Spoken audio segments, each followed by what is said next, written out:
আপনারা দেখছেন আপনাদের প্রিয় বিশ্বস্ত বাংলা সংবাদ চ্যানেল রোজ বাংলা। দেখে নেব আজকের রাজ্য দেশ বিদেশের একাধিক বাছাই করা গুরুত্বপূর্ণ সংবাদ। শুরুতে এক নজরে দেখে নিচ্ছি আজকের বিশেষ বিশেষ সংবাদের শিরোনামগুলি। অবশেষে বাংলাদেশে গঠিত হলো অন্তর্বর্তী সরকার, শপথ নিলেন ডক্টর ইউনূস। বাংলাদেশকে অভিবাদন জানালেন ভারতের প্রধানমন্ত্রী নরেন্দ্র মোদী। অপরদিকে শেখ হাসিনা খুব দ্রুত ফিরবেন বাংলাদেশে, জানিয়ে দিলেন তার পুত্র জয়। অপরদিকে ব্রিটেনের বিদেশ সচিবের সঙ্গে শেখ হাসিনার বিষয় নিয়ে কথা বললেন ভারতের বিদেশমন্ত্রী এস জয়শঙ্কর। শেখ হাসিনাকে আশ্রয় দেওয়া নিয়ে ইতিমধ্যে ভারতের বিদেশ মন্ত্রক কথা বলল রাশিয়া এবং বেলারুসের সঙ্গে। পরবর্তী গন্তব্য কোথায় কোথায় নেবেন শেখ হাসিনা আশ্রয়, সে নিয়ে চরম জল্পনা। অপরদিকে মাত্র ৪৫ মিনিটের নির্দেশে ভারতে পালিয়ে আসতে বাধ্য হয়েছেন বাংলাদেশের সাবেক প্রধানমন্ত্রী শেখ হাসিনা। কিছুই নিয়ে আসতে পারেননি নিত্য প্রয়োজনীয় জিনিস। এবার ভারতে শপিং কমপ্লেক্সে কেনাকাটা করতে দেখা গেল বাংলাদেশের সাবেক প্রধানমন্ত্রী শেখ হাসিনাকে। অপরদিকে বাংলাদেশে চলছে চরম নৈরাজ্য। ইতিমধ্যে বহু জেল ভেঙে পালিয়ে গিয়েছেন বন্দী এবং জঙ্গি জেহাদিরা। যে কোনো মুহূর্তে ভারতে ঢুকতে পারে জঙ্গিদের ঢল। বাংলাদেশের জেল পালানো জেহাদিরা ঢুকবে বা ভারতে, সতর্কবার্তা, চরম সতর্কবার্তা জারি করল বর্ডার সিকিউরিটি ফোর্স বা ভারতের বিএসএফ। নৈরাজ্যের বাংলাদেশে অনির্দিষ্টকালের জন্য বন্ধ করে দেওয়া হলো সমস্ত ভারতীয় ভিসা সেন্টারগুলি।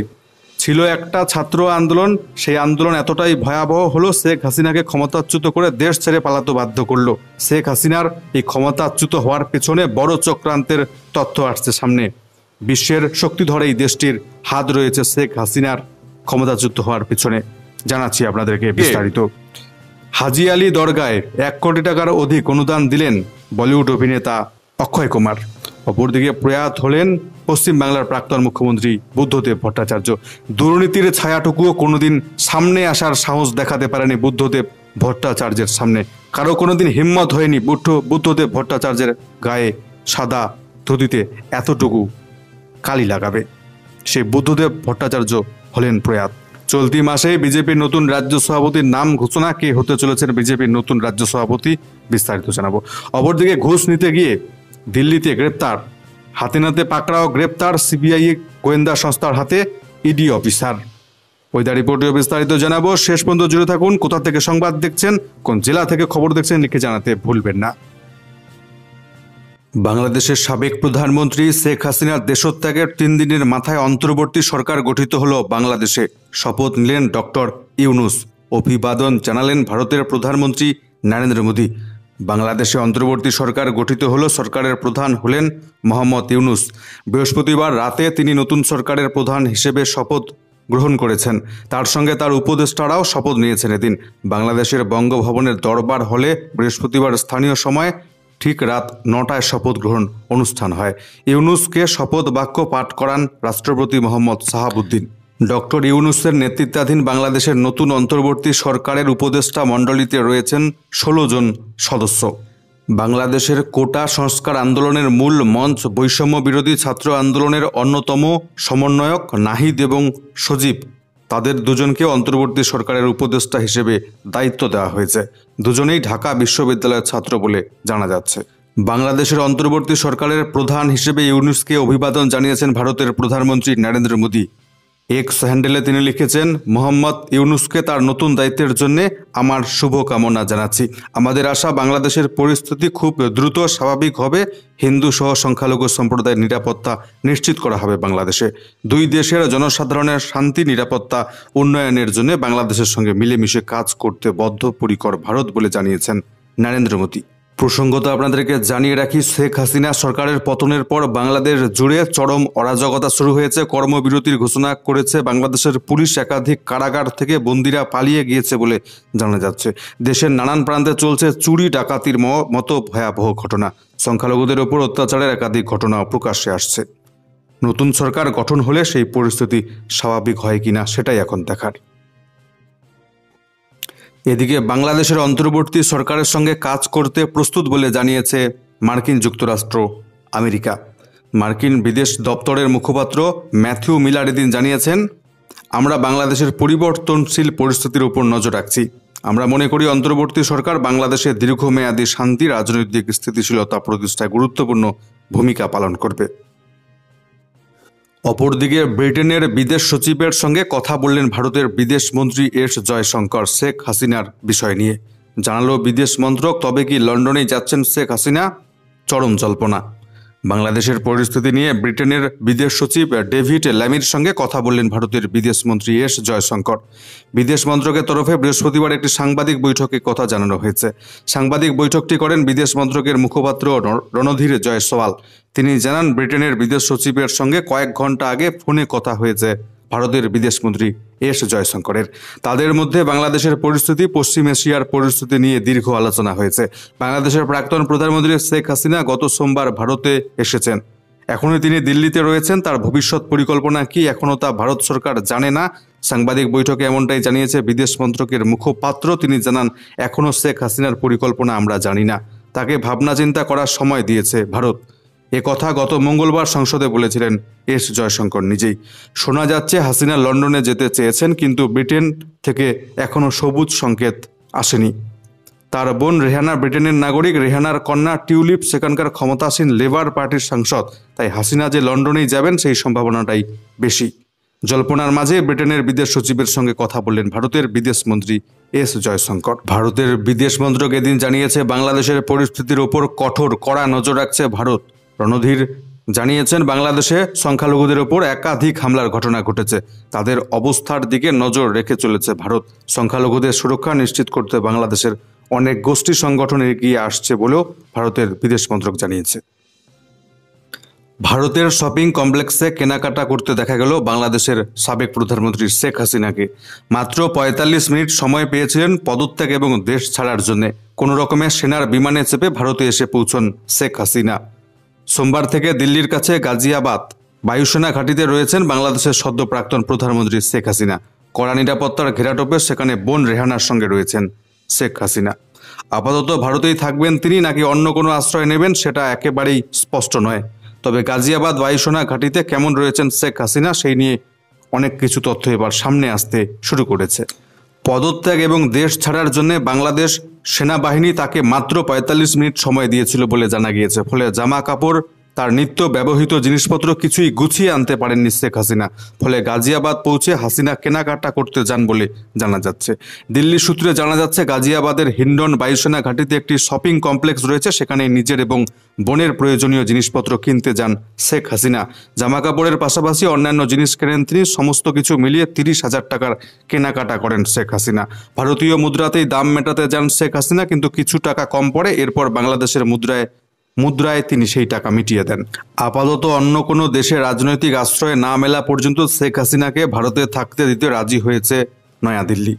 যদিও শেখ হাসিনার ছেলে সজীব ওয়াজেদ জয় জানিয়েছেন, ভারতেই থাকছেন শেখ হাসিনা, অন্যত্র যাওয়ার কোনো পরিকল্পনা নেই আপাতত শেখ হাসিনার। হাসিনা সরকারের সঙ্গে আমেরিকার সম্পর্ক ইদানিংকালে তলানিতে এসে ঠেকেছে।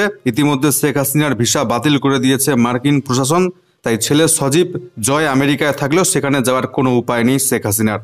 ইতিমধ্যে ভারতের তরফ থেকে সমস্ত পক্ষের সঙ্গে আলোচনা চলছে। ভারতের পক্ষ থেকে ইতিমধ্যে রাশিয়া, বেলারুশ, সংযুক্ত আরব আমিরশাহীর সঙ্গে কথাবার্তা চলছে শেখ হাসিনার আশ্রয় দেওয়া নিয়ে। যে কোনো মুহূর্তে ভারতে ঢুকে পড়তে পারে বাংলাদেশের জেল ভেঙে পালানো একাধিক বন্দী, জঙ্গি এবং জেহাদিরা। সতর্কবার্তা জারি করল ভারতের বর্ডার সিকিউরিটি ফোর্স বা বিএসএফ। নৈরাজ্য চলছে বাংলাদেশে, হিংসার পাশাপাশি ভাঙা হচ্ছে জেলখানাগুলিও।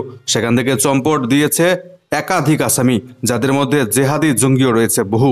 জেল পালানো এই সমস্ত জেএমবি, আনসারুল্লাহ বাংলা টিমের জঙ্গিরা সীমান্ত পেরিয়ে ভারতে ঢুকতে পারে বলে আশঙ্কা প্রকাশ করা হচ্ছে বিএসএফের তরফ থেকে। এমন ভয়াবহ পরিস্থিতিতে বাংলাদেশ সীমান্তবর্তী গ্রামের মানুষদের সঙ্গে সরাসরি যোগাযোগ রাখছেন ভারতের বিএসএফ। বুঝিয়ে দিচ্ছেন এমন অস্থির পরিস্থিতিতে গ্রামবাসীরা কি করবেন আর কি করবেন না। পশ্চিমবাংলা, অসম, মণিপুর, মেঘালয়ের মতো রাজ্যগুলিতে বাংলাদেশের বিরাট বড় সীমান্ত রয়েছে। আশঙ্কা প্রকাশ করা হচ্ছে প্রাণ বাঁচাতে সীমান্ত পেরিয়ে ভারতে ঢুকতে পারে বহু শরণার্থী। তাদের সঙ্গে সীমানা পার করতে পারে জঙ্গিরাও। এদেশে ঢুকে বাংলা সহ উত্তর পূর্বের রাজ্যে আশ্রয় নিতে পারে জঙ্গিরা। ছড়িয়ে পড়তে পারে দিল্লি সহ একাধিক শহরে। নাশকতামূলক কার্যকলাপ চালাতে পারে তারা ভারতে। তৈরি করতে পারে স্লিপার সেলও। আন্তর্জাতিক সম্পর্ক বিশেষজ্ঞরা বলছেন, বাংলাদেশে কারা সরকার গড়বে সেদিকে নজর রাখবে ওই জঙ্গিরা। নমনীয় সরকার তৈরি হলে তারা সে দেশে ফিরতে পারে, নয়তো ভারতের থেকে নিরাপদ আশ্রয়ে ঠাঁই নেবে তারা, সঙ্গে সঙ্গে দেশের বিভিন্ন প্রান্তে চালাতে পারে ভয়াবহ নাশকতা। অগ্নিগর্ভ পরিস্থিতিতে অনুপ্রবেশ ঠেকাতে সুন্দরবন লাগোয়া এলাকায় জলপথে হাই অ্যালার্ট জারি করেছে ভারতের প্রশাসন। চলছে উপকূলরক্ষী বাহিনীর কড়া নজরদারি। বাংলাদেশ সীমানা লাগোয়া সুন্দরবনের নদী সমুদ্রপথে টহলদারি জোরদার করা হয়েছে। এছাড়াও নৈরাজ্যের বাংলাদেশে অনির্দিষ্টকালের জন্য বন্ধ করে দেওয়া হলো ভারতীয় ভিসা সেন্টারগুলি। অরাজক বাংলাদেশে অস্থিরতা চরমে। এই অবস্থায় ভারত বাংলাদেশ সীমান্তগুলিতে সতর্ক পহরায় বিএসএফ। পাশাপাশি অনির্দিষ্টকালের জন্য বন্ধ করে দেওয়া হলো ভারতীয় ভিসা সেন্টারগুলি। পরবর্তী নির্দেশিকা না দেওয়া পর্যন্ত বাংলাদেশে অবস্থিত ভারতীয় সমস্ত ভিসা সেন্টারগুলি আপাতত বন্ধ থাকবে বলে জানা যাচ্ছে। গত 16 জুলাই থেকে আজ পর্যন্ত বাংলাদেশের এই আন্দোলনে 560 জনের মৃত্যু হয়েছে। সমস্ত কিছু মিলিয়ে বিশৃঙ্খল পরিস্থিতি তৈরি হয়েছে গোটা বাংলাদেশ জুড়ে। এই অবস্থায় বুধবার ভারতীয় ভিসা সেন্টারের ওয়েবসাইটে জানানো হয়েছে, অস্থির পরিস্থিতির কারণে পরবর্তী নির্দেশ না দেওয়া পর্যন্ত বাংলাদেশের সমস্ত ভারতীয় ভিসা সেন্টারগুলি বন্ধ করে দেওয়া হলো। অন্যদিকে উঠে আসছে একটি বিরাট বড় সংবাদ। বাংলাদেশে ফিরছেন সাবেক বাংলাদেশের প্রধানমন্ত্রী শেখ হাসিনা। জানিয়ে দিলেন তার পুত্র জয়। ছাত্র আন্দোলনের ধাক্কায় বাংলাদেশ ছেড়ে পালিয়ে শেখ হাসিনা এসেছেন ভারতে।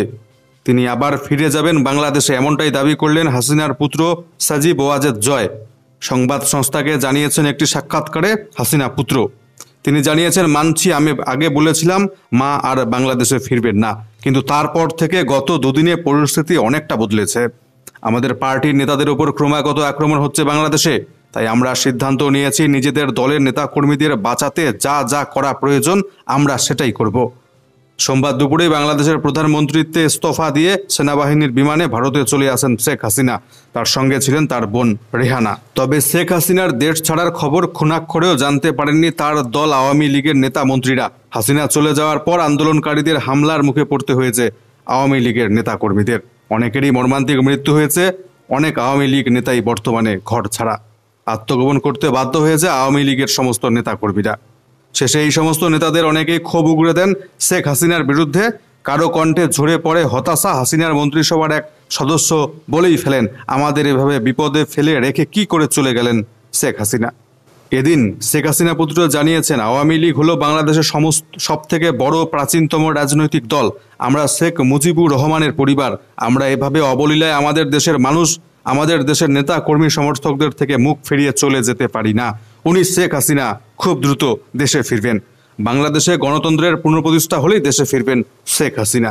এদিন হাসিনা পুত্র জয় বাংলাদেশের নতুন সরকারের কাছে আর্জি জানিয়েছেন, দয়া করে দেশে আইন শৃঙ্খলার পুনঃপ্রতিষ্ঠা করুন, কারণ দেশে চূড়ান্ত অরাজকতা চলছে। দেশটা ক্রমেই দ্বিতীয় আফগানিস্তানে পরিণত হয়ে যাচ্ছে। বাংলাদেশে গণতন্ত্রের পুনঃপ্রতিষ্ঠার ব্যাপারে জয় ইতিমধ্যে সাহায্য চেয়েছেন ভারত সরকারের। হাসিনাকে আশ্রয় দেওয়ার জন্য ভারতের নরেন্দ্র মোদী সরকারকে ধন্যবাদ জানিয়েছেন হাসিনা পুত্র। আওয়ামী লীগ ভারতের সবসময়ের সহযোগী, তাই আমরা চাই ভারত আন্তর্জাতিক চাপ তৈরি করে বাংলাদেশে আওয়ামী লীগ নেতাদের নিরাপত্তা নিশ্চিত করুক, এমনটাই দাবি শেখ হাসিনা পুত্র জয়ের। প্রথমে ছিল কোটা নিয়ে শুধুমাত্র একটি ছাত্র আন্দোলন। পরবর্তীকালে সেই আন্দোলন এতটাই ভয়াবহ হলো যে বাংলাদেশের প্রধানমন্ত্রী শেখ হাসিনা পদচ্যুত হয়ে দেশ ছেড়ে ভারতে পালিয়ে আসতে বাধ্য হলেন। এর পেছনে কোন দেশের হাত রয়েছে, কাদের চক্রান্ত রয়েছে উঠে আসছে ভয়াবহ তথ্য। গত মে মাসে বিরাট বিদেশি চক্রান্তের ইঙ্গিত দিয়েছিলেন শেখ হাসিনা। কলকাঠি নাড়ল কারা, জানাচ্ছি আপনাদেরকে। বৈষম্য বিরোধী ছাত্র আন্দোলন, আর তাতেই দেশ ছেড়ে কার্যত পালিয়ে যেতে বাধ্য হলেন বঙ্গবন্ধুর কন্যা শেখ হাসিনা। গণভবনে ঢুকে পড়ল জনতা, যার যেমন খুশি জিনিসপত্র নিয়ে লুটপাট চালালো তারা। তার সঙ্গেই চলেছে উল্লাস। ঢাকায় শেখ মুজিবুর রহমানের মূর্তির উপরে উঠে পড়েছিলেন আন্দোলনকারীরা। এরপর কুড়ুল দিয়ে তাতে আঘাত করে ভেঙে ফেলা হয় শেখ মুজিবুর রহমানের মূর্তি। এই ছবি দেখে শিউরে উঠেছে গোটা বিশ্ববাসী। কোটা সিস্টেমের বিরুদ্ধে আন্দোলনের সূত্রপাত, গত মাসে এই আন্দোলন শুরু। আর তারপর দেখা গেল এই আন্দোলনের একেবারে একটাই মাত্র এজেন্ডা, সেটা হলো শেখ হাসিনার পদত্যাগ। এরপর মার্চ টু ঢাকা, আর তার পরিণতিতে ইস্তফা দিয়ে বাংলাদেশ ছেড়ে পালিয়ে যেতে বাধ্য হলেন শেখ হাসিনা। এদিকে একাধিক বিদেশি পর্যবেক্ষক যেমন কানাডা, রাশিয়া, অর্গানাইজেশন অফ ইসলামিক কোঅপারেশন এবং আরব পার্লামেন্টের তরফে বলা হয়েছে বাংলাদেশের যে নির্বাচন হয়েছে কিছুদিন আগে তা অবাধ শান্তিপূর্ণ হয়েছে, কিন্তু মার্কিন স্টেট ডিপার্টমেন্ট ব্যাপারটা মানতে চায়নি। তারা জানিয়েছিল এই নির্বাচন অবাধ এবং শান্তিপূর্ণ হয়নি বাংলাদেশে। এদিকে বর্তমানে অনেকে বাংলাদেশের এই পরিস্থিতির জন্য বিদেশি শক্তির হাত থাকতে পারে বলে মনে করছে, কারণ গত কয়েক বছর ধরে আমেরিকার সঙ্গে বাংলাদেশের সম্পর্ক একেবারেই ঠিকঠাক ছিল না। এমনকি সব থেকে তাৎপর্যপূর্ণ বিষয় হলো ক্ষমতায় ফিরে আসার পরে মোটামুটি মাস দুয়েক আগে শেখ হাসিনা দাবি করেছিলেন যে একটি শ্বেতাঙ্গ দেশ তার বিরুদ্ধে চরম চক্রান্ত করেছে। ক্ষমতায় ফিরে আসার পরে তিনি দাবি করেন যে বিদেশি চক্রান্ত হচ্ছে তার বিরুদ্ধে। হাসিনা গত মে মাসেই দাবি করেছিলেন দেশের মধ্যে একটি বিদেশি রাষ্ট্রকে যদি এয়ারবেস তৈরিতে আমি সম্মতি দেই তবে অবাধ নির্বাচনের ব্যবস্থা করে দেবে তারা আমাকে, আমার তাহলে কোনো সমস্যাই হবে না। বাংলাদেশের ডেইলি স্টারকে শেখ হাসিনা জানিয়েছিলেন বাংলাদেশে যদি একটি নির্দিষ্ট দেশকে, বাংলাদেশের মধ্যে যদি একটি নির্দিষ্ট দেশকে এয়ারবেস করতে দিই তবে আমার কোনো আর সমস্যা থাকবে না। তবে কোন দেশ তাকে এই অফার দিয়েছিল তা তিনি স্পষ্ট সেই সময় জানায়নি, শুধু জানিয়েছিলেন এক শ্বেতাঙ্গ ব্যক্তি তাকে এই অফার দিয়েছিলেন। তিনি বলেছিলেন এ কারণেই তার সরকার সব সময় সমস্যায় থাকতো, আর সমস্যা তৈরি হবে তিনি সেটাও জানতেন। কিন্তু তিনি ভেবেছিলেন উদ্বেগের কোনো ব্যাপার নেই, বেশি গুরুত্ব দেননি শেখ হাসিনা, এবং সেটাই এবার মারাত্মক আকার ধারণ করলো, পদচ্যুত হতে হলো তাকে। সেই অফার সম্পর্কে শেখ হাসিনা জানিয়েছেন, আমি পরিষ্কার বলে দিয়েছি আমি বঙ্গবন্ধু মুজিবুর রহমানের কন্যা, আমরা আমাদের স্বাধীনতার যুদ্ধ জিতেছি, আমি আমাদের দেশের একাংশকে ভাড়া দিয়ে ক্ষমতায় থাকতে চাই না। অবশেষে সেটাই হয়তো কাল হলো শেখ হাসিনা। এছাড়াও অশান্ত বাংলাদেশ জুড়ে হিন্দু অধ্যুষিত সংখ্যালঘু এলাকায় চলছে অবাধে লুটপাট আর ডাকাতি, লাঠি হাতে এবার রাত পাহারায় গ্রামবাসীরা। গণ অভ্যুত্থানে শেখ হাসিনা সরকারের পতনের পর বাংলাদেশ জুড়ে চূড়ান্ত আইনি বিশৃঙ্খলা নৈরাজ্য সৃষ্টি হয়েছে, আর এই সুযোগে দুষ্কৃতীরা কোটা আন্দোলনের কয়েকশো মানুষের প্রাণহানির দায় চাপিয়েছে পুলিশের ওপর। শাসক দল আওয়ামী লীগের নেতা কর্মীদের পাশাপাশি দেশের হিন্দু অধ্যুষিত গ্রামগুলিতে হামলা, লুটপাট, অগ্নিসংযোগ, ডাকাতির ঘটনা ঘটছে। লীগের নেতাকর্মীরা জীবনের ভয়ে পালিয়ে গেলেও সংখ্যালঘু হিন্দুরা নিজেদের ঘরবাড়ি ছেড়ে যাননি। তবে অনেক স্থানে হিন্দুরা আক্রান্ত হচ্ছেন বাংলাদেশে। ধর্মস্থানের পাশাপাশি তাদের বাড়িঘর হামলা চালিয়ে ভেঙে গুড়িয়ে অগ্নিসংযোগ করা হচ্ছে। এবার সেই সমস্ত ধর্মীয় উপাসনালয় এবং বাড়িঘরে হামলা, ভাঙচুর, অগ্নিসংযোগ, ডাকাতি, লুটপাট থেকে নিজেদের সুরক্ষিত করতে রাত থেকে এবার লাঠি, বাঁশি এবং টর্চ লাইট নিয়ে পাহারা দিচ্ছেন গ্রামবাসীরা। শুধুমাত্র বাংলাদেশের গ্রামে গঞ্জে নয়, রাজধানী ঢাকাতেও বেশ কিছু এলাকায় ডাকাতি, চুরি, ছিনতাইয়ের ঘটনা ঘটছে। মঙ্গলবার রাতে এমন ঘটনার খবর পাওয়া গিয়েছে বহু স্থান থেকে। ঢাকার মোহাম্মদপুর এলাকার বেশ কয়েকটি বাসার বাসিন্দারা জানিয়েছেন বুধবার রাতে সেখানে মর্মান্তিক ডাকাতি হয়েছে। এলাকার বাসিন্দারা জানাচ্ছেন গভীর রাতে একদল লোক দেশীয় অস্ত্র নিয়ে তাদের পাশের বাসায় এসে মর্মান্তিক হামলা চালায়। জোরপূর্বক বাসার মূল ফটক খুলে নগদ টাকা, অলংকার লুট করে নিয়ে যায়। পুরো এলাকায় আতঙ্ক ছড়িয়েছে। অপরদিকে হাজী আলী দরগায় 1 কোটি টাকার অধিক অনুদান দিলেন বলিউড অভিনেতা অক্ষয় কুমার। সাম্প্রদায়িক সম্প্রীতির বার্তা অক্ষয় কুমারের। বুধবার পথবাসীদের ডেকে নিজের বাড়িতে লঙ্গর দিয়েছিলেন অক্ষয় কুমার। নৈশ ভোজের আয়োজনে নিজে দাঁড়িয়ে থেকে তো বটেই, এমনকি নিজ হাতে দুস্থদের খাবার পরিবেশন করতে দেখা গিয়েছিল অক্ষয় কুমারকে। এবার বৃহস্পতিবার হাজী আলী দরগায় গিয়ে মাথা ঠেকিয়ে 1,21,00,000 টাকা সাহায্য দিলেন খিলাড়ি অক্ষয় কুমার। প্রসঙ্গত নিজের কেরিয়ারে বেশ দুঃসময়ের মধ্য দিয়ে যাচ্ছেন অক্ষয় কুমার। গত 3 বছরে হিটের মুখ দেখেননি তিনি। একের পর এক সিনেমা হয়েছে ফ্লপ, বক্স অফিসে কিছুতেই ম্যাজিক দেখাতে পারছেন না তিনি। বৃহস্পতিবার সকালে মুম্বইয়ের হাজী আলী দরগায় গিয়েছিলেন অক্ষয় কুমার। নতুন ছবি খেল খেল মে মুক্তির আগে পুণ্য লাভের আশাতেই সম্ভবত গিয়েছিলেন তিনি হাজী আলী দরগায়। জানা গিয়েছে দরগা চত্বর ঘুরে দেখার পর মসজিদ কর্তৃপক্ষের সঙ্গে কথা বলেন তিনি। সেখানেই মসজিদ কর্তৃপক্ষের সঙ্গে কথা বলেছেন তিনি এবং দরগা সংস্কারের জন্য 1,21,00,000 টাকা অনুদানের কথা জানান অক্ষয় কুমার। সিবিআই জালে বন্দি দিল্লির মুখ্যমন্ত্রী অরবিন্দ কেজরিওয়াল। 20 আগস্ট পর্যন্ত বাড়ল জেল হেফাজতের মেয়াদ। ইডির হাতে থেকে রেহাই মিললেও সিবিআই এর জালে ক্রমশ জড়িয়ে পড়ছেন দিল্লির মুখ্যমন্ত্রী অরবিন্দ কেজরিওয়াল। আবগারি দুর্নীতি মামলায় বৃহস্পতিবার ভিডিও কনফারেন্সের মাধ্যমে কেজরিওয়ালকে রাউস অ্যাভিনিউ আদালতে পেশ করা হয়। মামলার শুনানিতে তাকে 20 আগস্ট পর্যন্ত জেল হেফাজতের নির্দেশ দিয়েছেন এদিন বিচারক। চলতি মাসে বিজেপির নতুন রাজ্য সভাপতির নাম ঘোষণা। চলতি মাসে রাজ্য বিজেপির নতুন সভাপতির নাম ঘোষণা করবেন জেপি নাড্ডা। দলের শীর্ষ সূত্রে এই খবর জানানো হয়েছে। পুজোর পরেই তৈরি হয়ে যাবে বঙ্গ বিজেপির নতুন টিম। কিন্তু কে হবেন রাজ্য বিজেপির পরবর্তী সভাপতি? এক্ষেত্রে বিজেপির অন্তরে আপাতত চর্চা রয়েছে তিনটি বিশেষ নাম: দেবশ্রী চৌধুরী, জগন্নাথ সরকার, জ্যোতির্ময় সিং মাহাতো। তিনজনেই সঙ্গ ঘনিষ্ঠ। জগন্নাথ বাবু এবং জ্যোতির্ময় দুজনেই বর্তমান সাংসদ, পাশাপাশি দুজনেই রাজ্যে দলের অন্যতম শীর্ষ পদাধিকারী। জগন্নাথ সরকার রাজ্য সহসভাপতি, জ্যোতির্ময় সিং মাহাতো রাজ্য সাধারণ সম্পাদক, দেবশ্রী চৌধুরী আবার প্রাক্তন কেন্দ্রীয় মন্ত্রী। ফলে ধারে ভারে তিনজনেই সভাপতির দৌড়ে অনেকটা এগিয়ে, যদিও এই ব্যাপারে শেষ কথা বলবে সংঘই। অপরদিকে দিল্লিতে 20 লক্ষ টাকা ঘুষ নিতে গিয়ে কেন্দ্রীয় সংস্থা সিবিআই এর হাতে পাকড়াও, গ্রেপ্তার হলেন ইডি অফিসার। অ্যাসিস্ট্যান্ট ডিরেক্টর পদের এক অফিসার হলেন গ্রেপ্তার। এ যেন সর্ষের মধ্যেই ভূত। দুর্নীতির তদন্তে নেমে ঘুষ কেলেঙ্কারিতে জড়ালেন এনফোর্সমেন্ট ডিরেক্টরেট বা ইডির এক আধিকারিক। মুম্বইয়ের এক রত্ন ব্যবসায়ীর কাছ থেকে 20 লক্ষ টাকা ঘুষ নিতে গিয়ে হাতে নাতে ধরা পড়লেন কেন্দ্রীয় তদন্তকারী সংস্থার অ্যাসিস্ট্যান্ট ডিরেক্টরেট পদমর্যাদার এক অফিসার। তার নাম সন্দীপ সিং যাদব। সিবিআই এর পাতা ফাঁদে পা দিয়ে দিল্লিতে গ্রেপ্তার হয়েছেন তিনি। দিল্লির লাজপত নগর এলাকা থেকে ধরা হয়েছে তাকে। সূত্রের খবর, 3 এবং 4 অগস্ট ওই রত্ন ব্যবসায়ীর বাড়িতে হানা দেয় ইডি। তারপরে সন্দীপ হুমকি দেয় 25 লক্ষ টাকা না দিলে ওই ব্যবসায়ীর ছেলেকে গ্রেপ্তার করা হবে। এরপর দর কষাকষির পর ঘুষের অঙ্ক কমে দাঁড়ায় 20 লক্ষে। খবর পেয়ে সন্দীপ সিং যাদবকে ধরার জন্য ফাঁদ পাতে সিবিআই। এরপর ঘুষ নেওয়ার সময় হাতে নাতে ইডি অফিসারকে ধরে ফেলল কেন্দ্রীয় গোয়েন্দা সংস্থা সিবিআই। প্রসঙ্গত, সাম্প্রতিক অতীতে তামিলনাড়ুতে গত ডিসেম্বর মাসে এবং রাজস্থানে গত নভেম্বর মাসে ঘুষ নিতে গিয়ে ইডির 2 আধিকারিক গ্রেপ্তার হয়েছেন।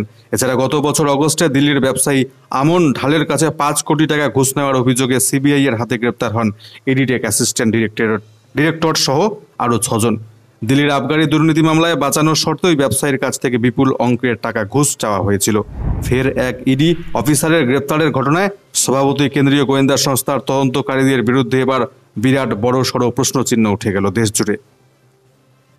বৃহস্পতিবারই প্রয়াত হয়েছেন পশ্চিম বাংলার প্রাক্তন মুখ্যমন্ত্রী বুদ্ধদেব ভট্টাচার্য। দুর্নীতির ছায়াটুকুও কোনোদিন সামনে আসার সাহস পায়নি বুদ্ধদেব ভট্টাচার্যের সামনে। 80 বছর বয়সে চলে গেলেন প্রাক্তন মুখ্যমন্ত্রী বুদ্ধদেব ভট্টাচার্য। বৃহস্পতিবার সকাল 8:20 পাম অ্যাভিনিউয়ের বাড়িতে শেষ নিঃশ্বাস ত্যাগ করেছেন তিনি। 2011 সালে যাদবপুর বিধানসভা কেন্দ্রে নিজে পরাজিত হয়েছিলেন। সেই সঙ্গে পতন ঘটেছিল পশ্চিমবাংলায় বামফ্রন্ট সরকারের। ক্ষমতায় এসেছিল তৃণমূল। সেই থেকে রাজ্যে তৃণমূলের সরকার চলছে। কিন্তু সরকারে আসার কয়েক বছর পরেই তৃণমূলের একাংশের বিরুদ্ধে সীমাহীন দুর্নীতির অভিযোগ উঠেছে। তৃণমূলের বহু নেতা মন্ত্রী গ্রেপ্তার হয়ে বর্তমানে জেলের কুঠুরিতে বন্দী। সেই জায়গায় কলঙ্ক বা দুর্নীতি স্পর্শ করা তো দূরের কথা, দুর্নীতির ছায়াটুকুও কোনোদিন বুদ্ধদেব ভট্টাচার্যের সামনে আসার সাহস দেখাতে পারেনি। ব্যক্তি বুদ্ধদেব ভট্টাচার্য কতটা পরিষ্কার ক্লিন ছিলেন সেটা নতুন করে বলে বোঝাবার কিছু নেই। মৃত্যুর দিন পর্যন্ত একটি সাধারণ 2 কামরার ছোট্ট ঘরে কাটিয়ে দিয়েছেন এই সাহিত্যপ্রেমী বাংলার প্রাক্তন মুখ্যমন্ত্রী বুদ্ধদেব ভট্টাচার্য। সিঙ্গুর নন্দীগ্রাম ঘটনার জেরে পতন হয়েছিল 34 বছরের বাম সরকারের। তারপর আর সিপিএম রাজ্যে ঘুরে দাঁড়াতে পারেনি। কিন্তু ব্যক্তি বুদ্ধদেব ভট্টাচার্য সারা জীবন মাথা উঁচু করে বেঁচে থেকেছেন। তিনি দুর্নীতিকে প্রশ্রয় দেননি কখনো। আজ পর্যন্ত কোনো রাজনৈতিক দল একথা বলার সাহস দেখাতে পারেনি যে বুদ্ধদেব ভট্টাচার্য কোনো দুর্নীতি করেছে। সারা জীবন ধর্মনিরপেক্ষতার বার্তা দিয়েছেন বুদ্ধবাবু। তাই আজ যখন তৃণমূলের একাংশের বিরুদ্ধে ভুরি ভুরি দুর্নীতির অভিযোগ ওঠে, তখন বারবার রাজনৈতিক মহল বুদ্ধবাবুর আমলের কথা তুলে ধরেন। তখন হয়তো প্রশাসনিক সিদ্ধান্তের ক্ষেত্রে কিছুটা ভুলচুক হয়েছিল, কিন্তু বামফ্রন্ট সরকার দুর্নীতিগ্রস্ত, বুদ্ধবাবু দুর্নীতিকে প্রশ্রয় দিয়েছেন, এই অভিযোগ তোলার হিম্মত দেখাতে পারেনি এখনো পর্যন্ত কেউ। এটাই ছিল বুদ্ধবাবুর ইউএসপি। সারা জীবন সাদা ধুতি পাঞ্জাবি পরিহিত মিস্টার ক্লিন ইমেজ নিয়ে শেষ নিঃশ্বাস ত্যাগ করলেন প্রাক্তন মুখ্যমন্ত্রী বুদ্ধদেব ভট্টাচার্য। কেমন থাকতে চলেছে আজকে বাংলার আবহাওয়া দপ্তরের তরফ থেকে প্রাপ্ত লেটেস্ট রিপোর্টটি আপনাদের কাছে পৌঁছে দিচ্ছি। নজর রাখছি শুরুতেই উত্তরবঙ্গের জেলাগুলির দিকে। আজকে উত্তরবঙ্গের দার্জিলিং, জলপাইগুড়ি, কালিম্পং, আলিপুরদুয়ার, কোচবিহার এই 5টি জেলায় বিক্ষিপ্তভাবে ভারী বৃষ্টিপাতের সতর্কবার্তা। উত্তর এবং দক্ষিণ দিনাজপুর, মালদা জেলায় আজকে বিক্ষিপ্তভাবে হালকা মাঝারি বৃষ্টিপাত চলবে বলে জানাচ্ছে আবহাওয়া দপ্তর। পরবর্তী 24 ঘন্টা শনিবার নাগাদ উত্তরবঙ্গের দার্জিলিং, কালিম্পং, আলিপুরদুয়ার এই 3টি জেলায় বিক্ষিপ্তভাবে কিছু কিছু স্থানে ভারী বৃষ্টিপাতের সম্ভাবনা থাকছে। অন্যদিকে আজকে দক্ষিণবঙ্গের সবকটি জেলাতেই হালকা মাঝারি বৃষ্টিপাত বিক্ষিপ্তভাবে চলবে। কোনো জেলাতেই আজকে দক্ষিণবঙ্গের ভারী কিংবা অতি ভারী বৃষ্টিপাতের সম্ভাবনা নেই। তবে পরবর্তী 24 ঘন্টা শনিবার নাগাদ দক্ষিণবঙ্গের হুগলি, উত্তর 24 পরগনা, দক্ষিণ 24 পরগনা, পূর্ব বর্ধমান, পশ্চিম বর্ধমান, বীরভূম জেলায় শনিবার নাগাদ সামান্য পরিমাণ বিক্ষিপ্তভাবে হালকা বৃষ্টিপাত হতে পারে বলে সতর্কবার্তা দিয়েছে আবহাওয়া দপ্তর।